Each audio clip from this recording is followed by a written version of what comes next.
Anti-history.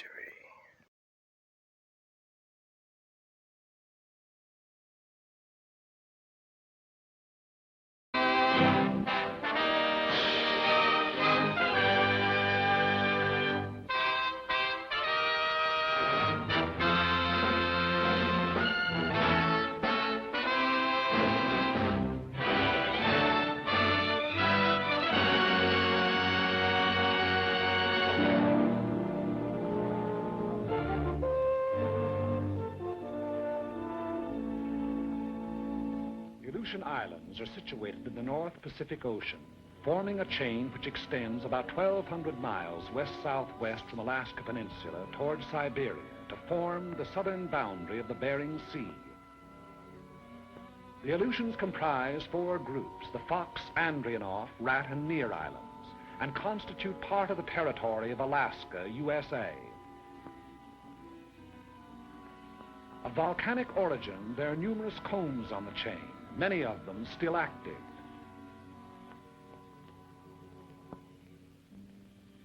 The coasts are rocky and surf-worn, rising immediately from the water in steep, bold mountains.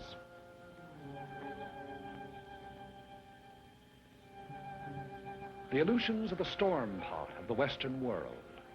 A permanent low-pressure area prevails there.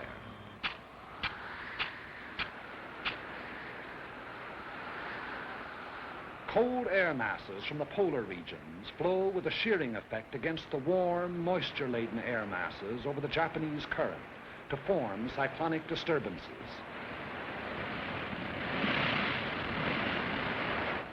Because of the Earth's rotation, these disturbances move from west to east, and this meteorological phenomenon constitutes one of the most dangerous weapons in the arsenal of our enemies, for it enables the Japanese to operate behind the moving curtain of a storm. In the early days of June 1942, they employed this advantage in an all-out attempt to secure absolute domination of the entire Pacific Ocean. Behind eastward-moving storms, they dispatched 2 invasion fleets against 2 widely separated objectives, Midway Island and Dutch Harbor, an operation designed to break the American line of sea defense upon which the security of the Pacific coast depends. Both attempts failed. American air forces engaged the enemy task force at Midway, achieving an historic victory. And at Dutch Harbor, American land-based planes from secret American airfields swarmed down, seemingly out of nowhere, to knock out 1, 2 troop-filled transports, 3 heavy cruisers, 2 destroyers, and 1 aircraft carrier. In pursuit of the enemy, our Army and Navy airmen flew through storm and fog and hurricane, 1/5 on instruments, 4/5 on luck, 20 hours out of 24 sometimes, through blind passes, by uncharted peaks, down through zero ceilings, not knowing whether the enemy fleet or a mountain lay below, sweating it out for hour after blind hour of continuous flight, and home without benefit of directional beam to land on unlighted runways, refueled, and take off into gray, blind hell. There is no monument to the many who went out and did not return. They fought and patrolled, in many instances, until their fuel was gone, knowing they would be forced down at sea, but unwilling to break off contacts they had made with enemy forces. Few were alive of those that flew against the Japs in the Battle of Dutch Harbor. If you wish to see their monument, you Americans here at home, look around you. In retiring, the remnants of the defeated Japanese task force landed troops on the undefended islands of Attu, Attu, and Kiska. We immediately undertook the offensive. So commenced our march out along the bridge toward Asia. In late August of 1942, a large detachment of our troops landed on an island several hundred miles out along the chain, and under 2 hours by bomber from Kiska. The name of this island is Adak, and it is closer to Japan than any other American outpost. Typical of the Aleutian chain, it is windswept, treeless, rain-soaked, carpeted with sphagnum, a flat, spongy vegetation like undersea growth, which oozes water at every step. The only bird life on the island is its scavenger ravens, big, black, wind-ruffled. Remote as the moon and hardly more fertile, Adak is next to worthless in terms of human existence. Its sole value is that of a pin on a staff officer's map, but that value is measureless. Strategically, Adak is one of the most important locations in the world. 11 days after the occupation, an airfield was completed, and the first U.S. bomber sat down. 3 days later, flights took off on a bombing mission to Kiska, with complete fighter protection. Since that time, missions over Kiska have become a daily affair. The airfield is the heart of the island, beating with 500,000 horsepower of heavy and medium bombers, Navy amphibians, pursuit ships, transports. The sound of the engines warming up starts before dawn, echoing back from the mountains that flank the field.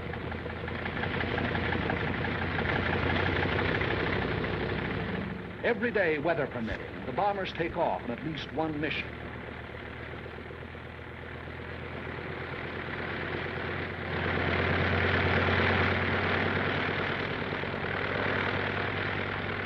Often on good days, a first flight takes off in the sunrise, others following at regular intervals, so that Kiska's under bombardment every hour until nightfall.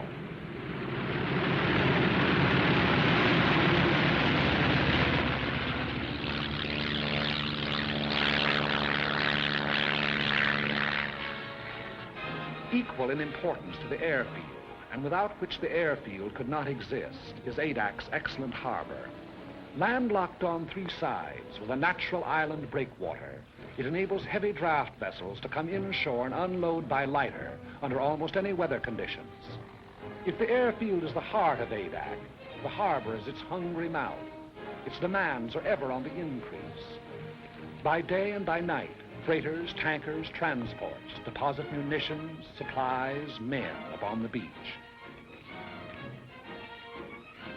Standing guard over all the defense installations, coastal batteries, anti-aircraft emplacements, machine gun posts.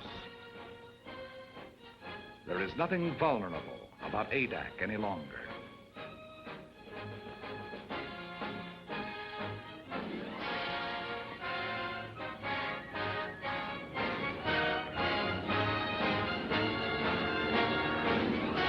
The skies are constantly circled by aerial patrols and never-ending relays.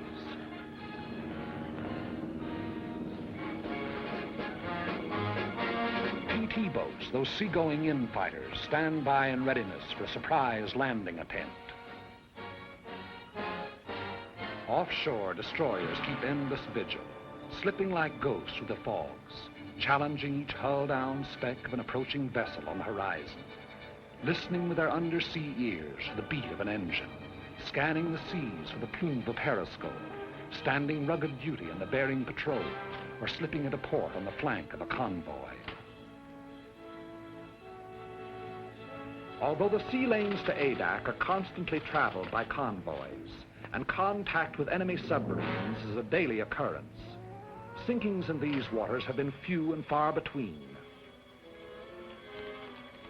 Contact with an enemy submarine may continue on and off for hours, during which the undersea craft maneuvers for position to attack, venturing within the radius of the convoy's undersea detectors, only to crash dive, then kill engines and lie silent on the bottom as our destroyers bear down and release depth charges.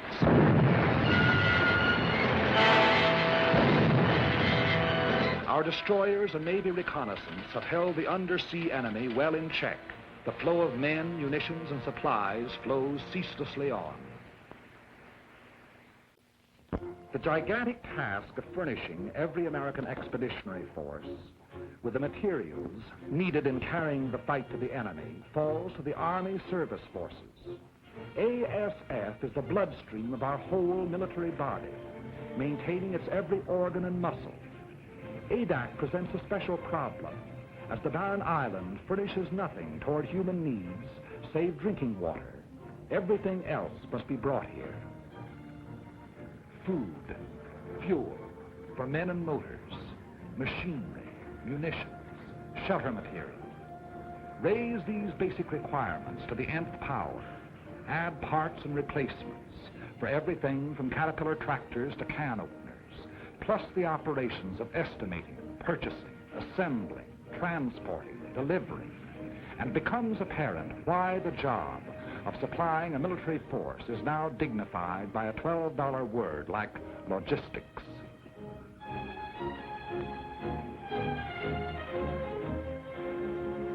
Since the original landing, the manpower of Adak has been constantly augmented. Where before it was hundreds, now it is thousands. Troops arrive after a voyage that may take anywhere from a week to a month, depending on the sea route. But it took more than a single month to land them here. The months of training that toughened them to rigors of wind and weather, that taught them to handle their weapons, that made them into soldiers. Add those months to the period of the voyage from the States.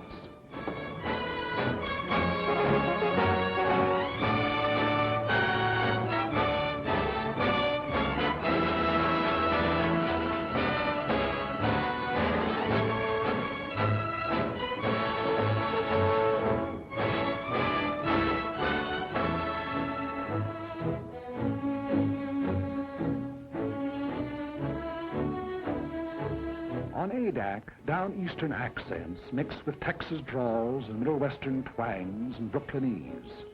Bookkeepers, grocery clerks, college men, and dirt farmers. That is, of course, ex-dirt farmers, ex-bookkeepers, ex-college men.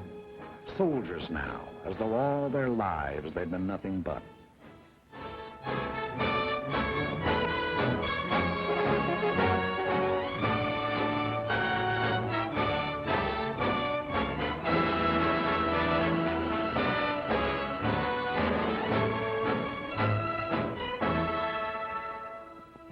Orders for the day, special orders and news appear on the bulletin board.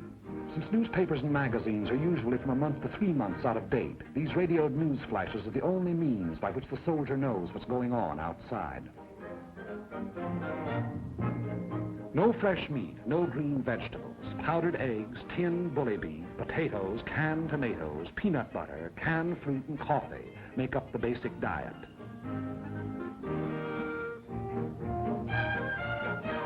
And biscuits, barrels full of biscuits.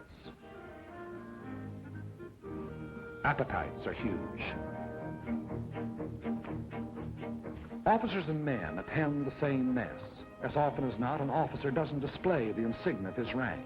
The salute is reserved for rare occasions, but discipline does not suffer. Customary military formality is relaxed, plain, simple necessity taking its place.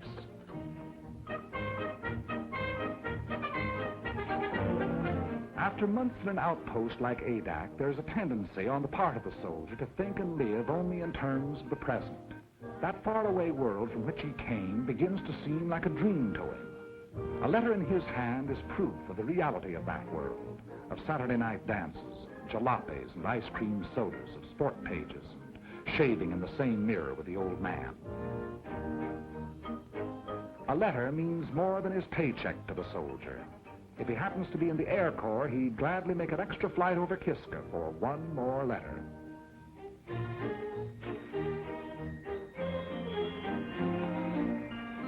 No moving pictures, no stage door canteens or USO, no girls, pretty or otherwise. Nothing to drink, not even a Coke. Candy bars, cigarettes, and chewing gum are rationed.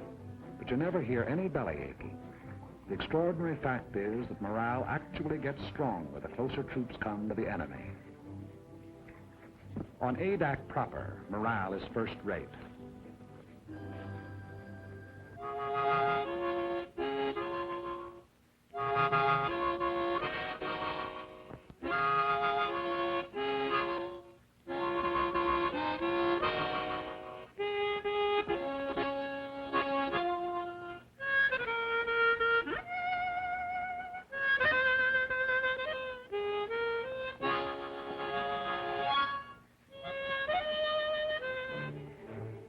The site of the airfield was originally a shallow tidal lagoon. Army engineers diked up its inlet and drained off its waters by means of a channel to the sea.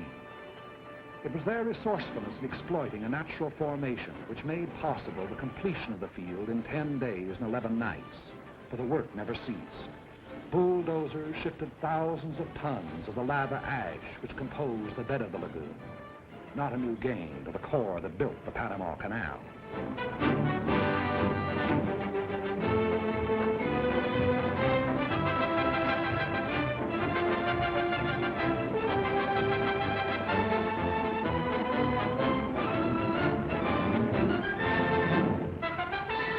the waters receded, grading crews followed, leveling and impacting the area in preparation for the final surface. This surface was not to be the usual concrete runway of an airport, but a steel one, whose sections had been prefabricated in American mills. It was put down, by the infantry of course, in 36 hours.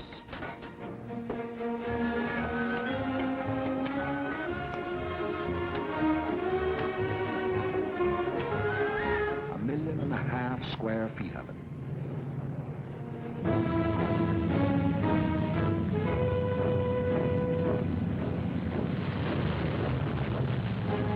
From then on, only the severest weather kept our planes grounded.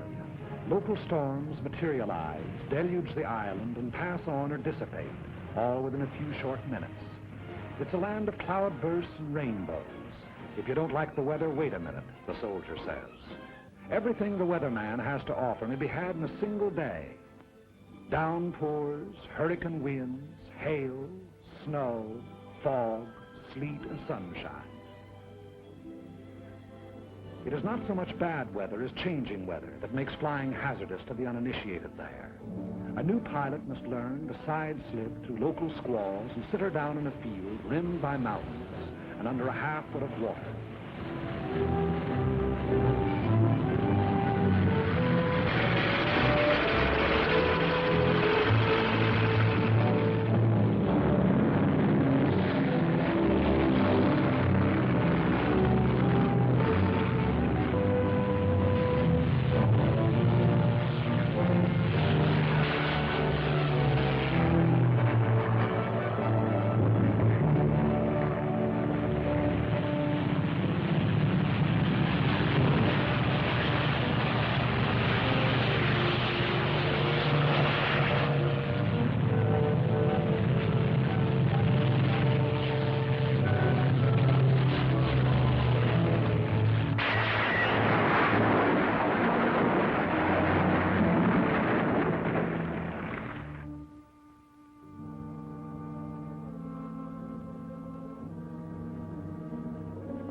The greater percentage of casualties, however, occur in the anti-aircraft fire over Kiska.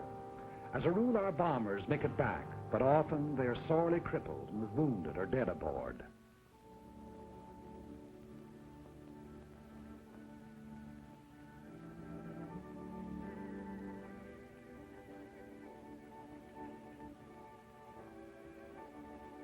In my father's house are many mansions. If it were not so, I would have told you.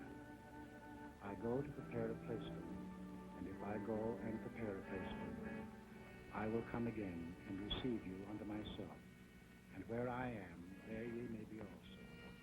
And whither I go, ye know, and the way ye know.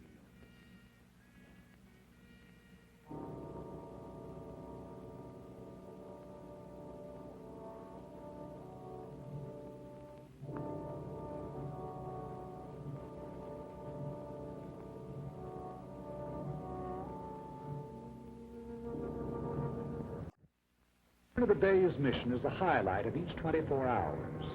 Eyes turned skyward and ears strained for the faint beat of approaching engines. At the first sound, an alert is flashed to the ground defenses. Units clear for action. Anti-aircraft and machine guns are stripped, ammunition broken out, and everything is put in readiness for an enemy who may be tailing our flights home.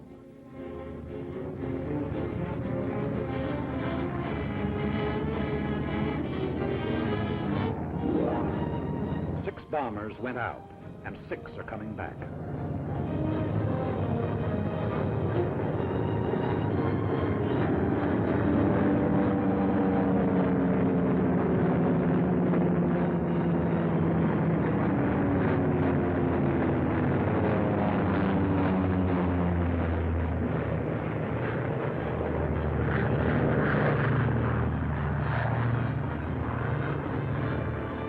first ship lands. The remainder circle the field, another coming to Earth each time around.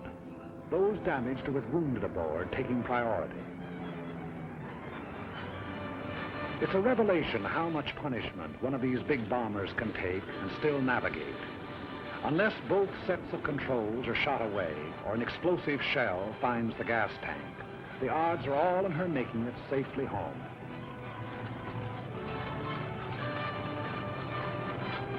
Anyone who's been over will tell you that the most wonderful ride in the world is the ride back from Kiska. No matter if two engines have conked out and daylight is pouring through the wings, there's just something about the scenery on the way home.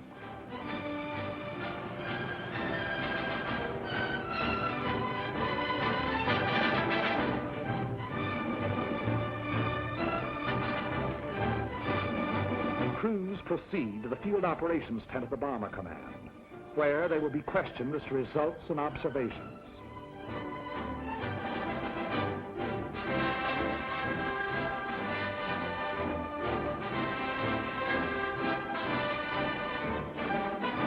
Their jigsaw reports taken singly are compared and cross-checked until a complete and accurate record of the operation has been assembled. Thereafter, they're dismissed, with nothing to do till tomorrow but eat, drink, and be merry. I've got sixpence, jolly, jolly sixpence. I've got sixpence to last me all my life. I've got tuppence to spend, and tuppence to lend, and tuppence to send home to my wife. No cares have I to grieve me, no pretty little girls to deceive me. I'm as happy as a king, believe me, as we go rolling home. Rolling home, rolling home, rolling home, rolling home, by the light of the silvery moon. Happy is the day when the end gets its face, as we go rolling home. But Adak's tomorrow begins today with a directive from Kodiak Island, Intelligence Center. A photographic ship accompanies missions to Kiska. Its task to follow the bombers over their target, recording the immediate results of the bombardment, also enemy defense activities, new installations, camouflage. These photographs are studied by specialist interpreters and submitted with comments to the General and his staff officers, Colonel William Prince and Colonel C.M. McCorkle.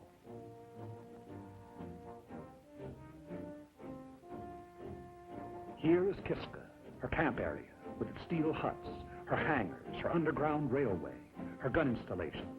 Kiska, one of the hottest spots on the Earth, or above. The main objectives in any mission from Adak are the destruction of enemy shipping en route to Kiska, destruction of installations on the island, harassing of enemy personnel. When the broader aspects of the operation have been decided upon, the senior officers of the bomber and fighter units work out its details. Among considerations in planning a mission are the type of aircraft to be employed, the weight and type of bombs, the time, altitude, and direction of the attack. All of these are interrelated, a change of one influencing all the others. The overall determining factor is weather. For this reason, the Navy meteorologist plots his charts up to the very time of takeoff. A change of weather at the last moment may mean a complete revision of tomorrow's plans. Tomorrow is Sunday.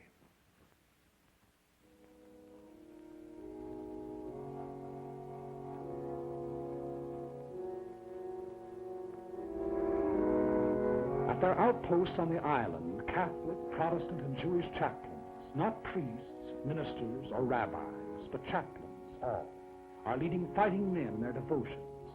Under the snows of an Aleutian mountain, these defenders of the faith exercise the first of their four freedoms.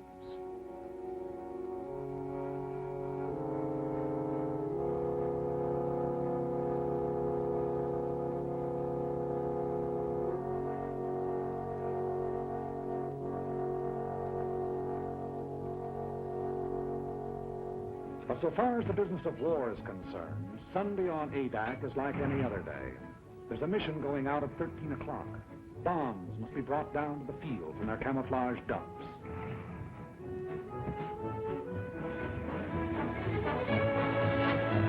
A heavy bomber carries either 16 250-pounders, 12 500-pounders, or 8 1,000-pounders.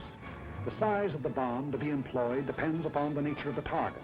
since if the target is small, there's a better chance of hitting it with a salvo of 250-pounders than with a single large bomb.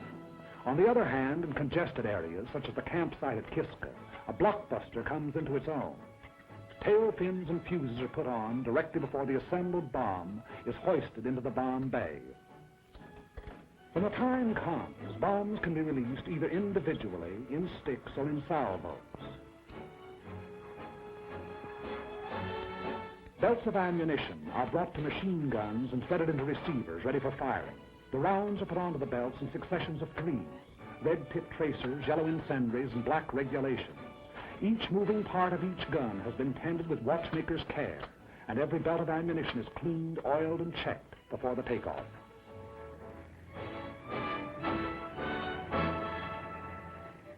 It is 12:40 o'clock, and the pilots who are going to fly the mission receive final instructions. 3 flights, 2 of B-24s and 1 of B-17s are to go over the target. The first flight at 1,100 feet to drop 500-pounders on anti-aircraft installations at North Head. Then to proceed along the coastline, strapping to the western limits of the camp area. The second flight at 7,500 feet to drop 1,000-pound bombs on the camp area. The third flight at 4,500 feet to destroy hangars with 500-pound bombs. Second and third flights to follow at intervals of 45 seconds. 3 fighters to precede each bomber flight at 600 feet, and 3 fighters to afford overhead protection from enemy aircraft.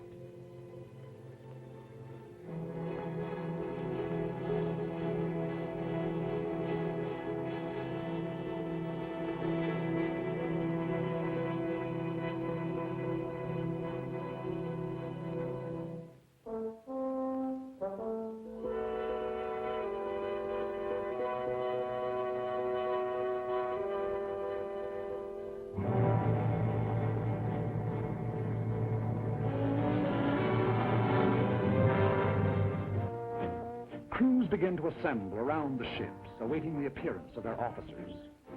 A bomber crew is a team, and the longer it's together, the better the teamwork. Theirs is a mutual responsibility. The safety of the ship and the lives of all the others may depend on any single member. Trust, respect are implicit in such a relationship if it is to endure.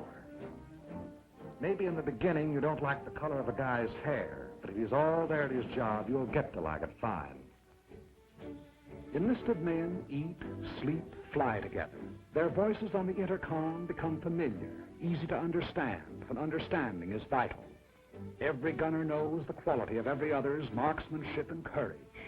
The navigator can plot a 1,000-mile course over open sea and make a landfall. 8 men can testify. Trust and respect for the bombardier, the radio operator, the engineer, co-pilot, and trust and respect for the ship they fly. A monument ought to be put up to that pre-war fraternity of high school speed maniacs, for out of their ranks, our fighter pilots are largely drawn. They bring to their hazardous undertakings split-second judgment, inspiration, daring. Lieutenant George I. Riddell, 12 strafing missions over Kiska. Lieutenant Hawley P. Mills, 14 missions. Lieutenant Lyle A. Bean, 13 missions. Major Milton Ashkins, 15 missions. Lieutenant Henry J. Strankowski, 11 missions. Colonel Jack Chenault, son of General Chenault of the Flying Tigers. Colonel Jack has a 0 and a submarine to his credit.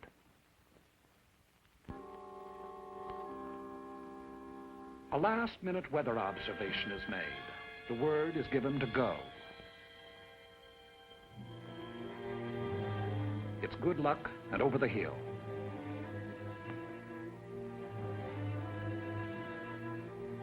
The aerial camera goes aboard.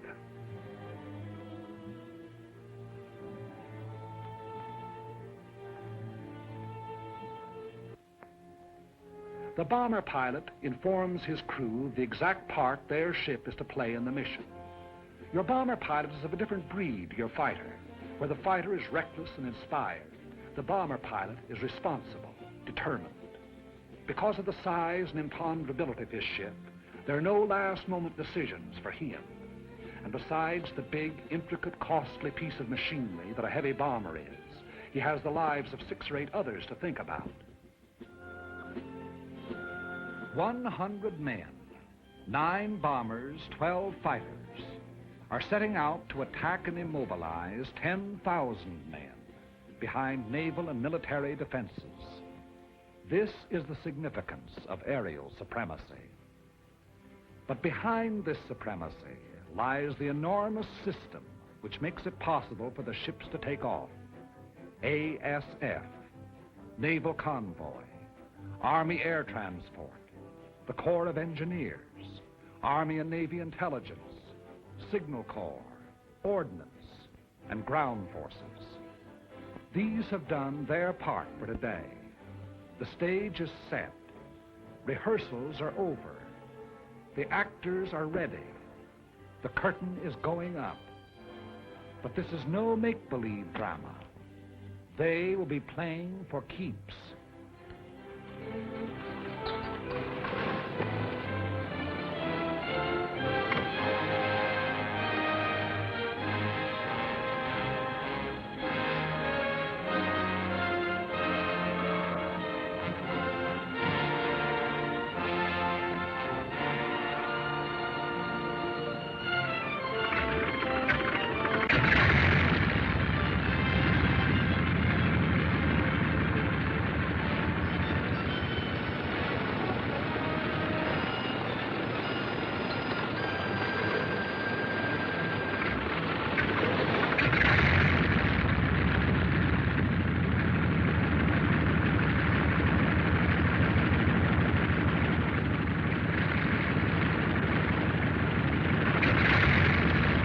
William O. Erickson, who sat the first bomber down on Adak and led the original mission over Kiska.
thunder of engines makes the earth tremble and the ravens rise.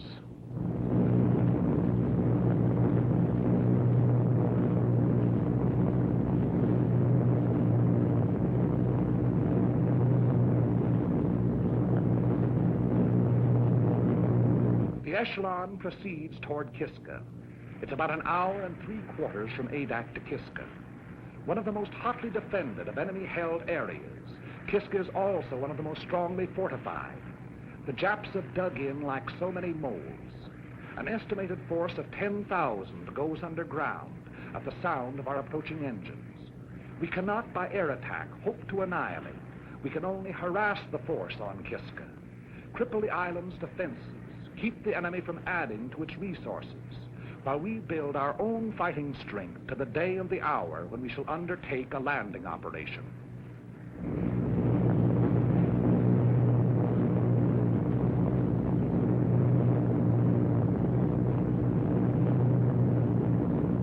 Radio contact is maintained between the bombers and Adak throughout the flight, which proceeds at military speed, 165 miles per hour.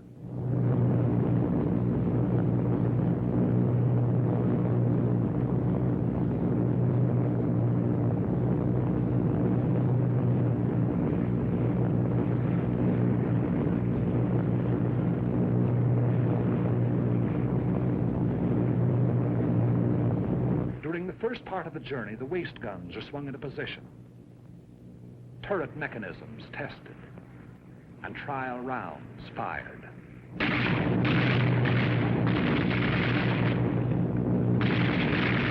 Time moves slowly going out to the target.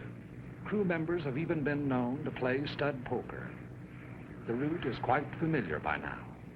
Many pilots and crews have made the flight 25, 30 times.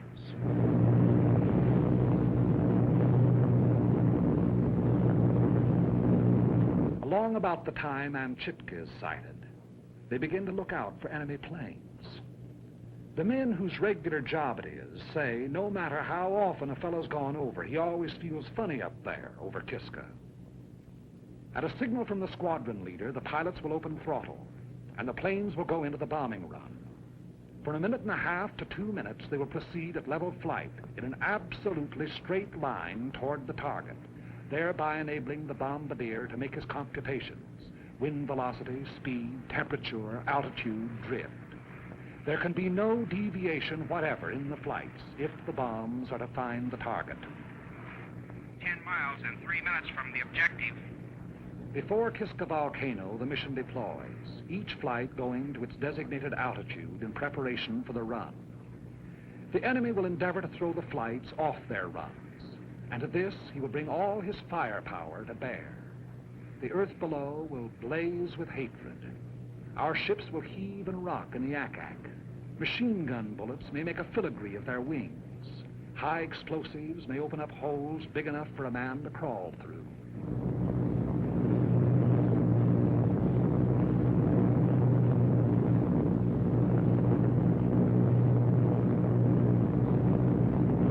Little Kiska, outer defense of Kiska Harbor.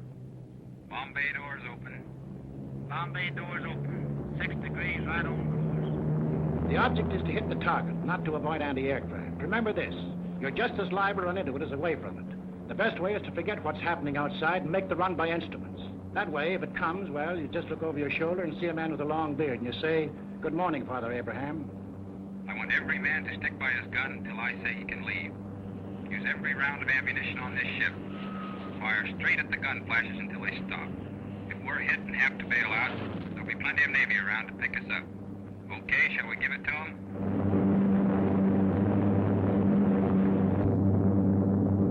Kiska.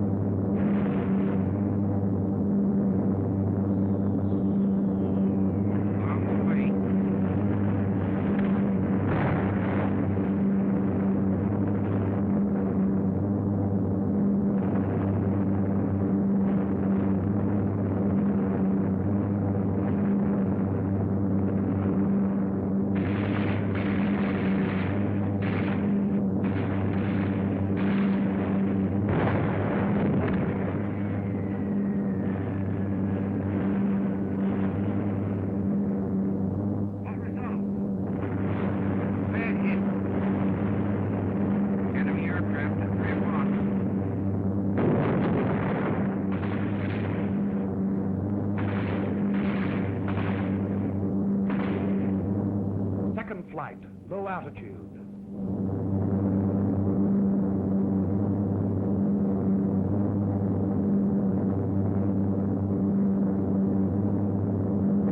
Once again, over lightly.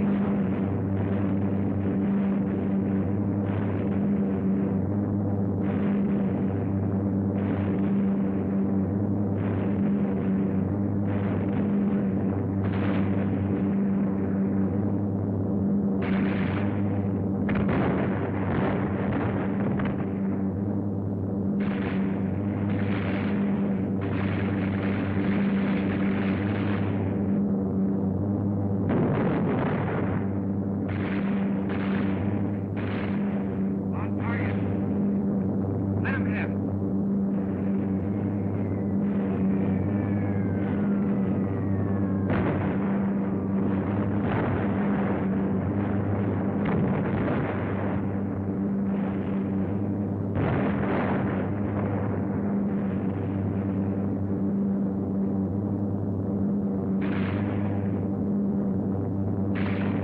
Point on him. Make him like it.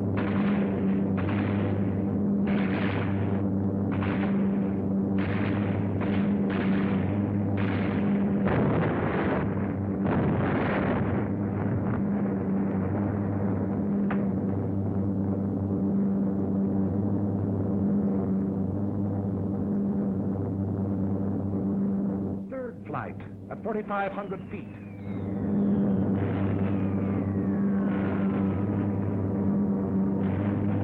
Bombs away.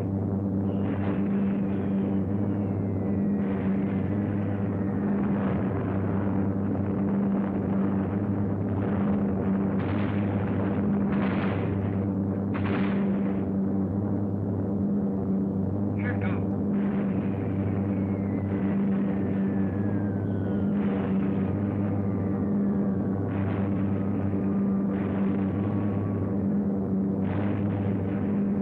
Bombs away.